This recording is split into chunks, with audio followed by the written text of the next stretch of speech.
Remember the story of Elijah on Mount Carmel in 1 Kings 18. There was a drought, a contest between the prophets of Baal, King Ahab, Queen Jezebel, and God.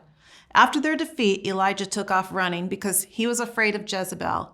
In his fear, he ran all the way to Beersheba in the south and even further beyond. This experience at Mount Carmel was not enough to sustain Elijah and the calling that God placed on his life. He arrived in Beersheba. He left his servant there and went a day's journey into the wilderness. He arrived at a bush. He sat down and prayed that he would die. There came a point where Elijah was done. Have you ever been done? He said, "I have had enough, Lord. Take my life. I'm no better than my ancestors." And then he fell asleep.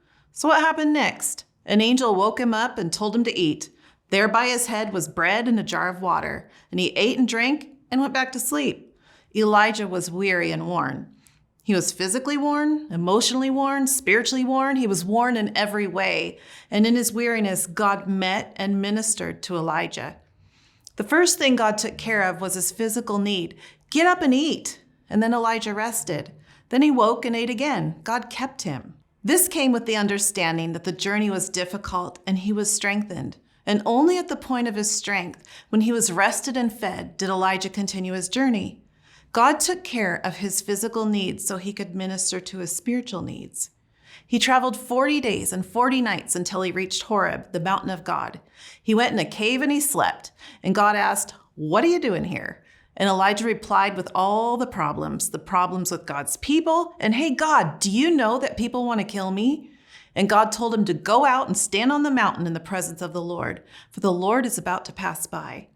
The events in 1 Kings 19, 11 through 13 transpired like this. The Lord passed by, and a great and strong wind tore the mountains and broke in pieces the rocks before the Lord. But the Lord was not in the wind. And after the wind, an earthquake, but the Lord was not in the earthquake. And after the earthquake, a fire, but the Lord was not in the fire. And after the fire, the sound of a low whisper. And Elijah heard it. That phrase, low whisper, as our Bible says it, is translated from Hebrew as a thin whisper, nearly complete silence. It's a word in our Bible for silence that is only attributed to God. An audible, dense silence, so full of the presence of God, not a sound could break it. God is speaking to Elijah in a way previously unknown. So a few takeaways from this story. One, God recognizes that we have needs and he meets us at our point of need.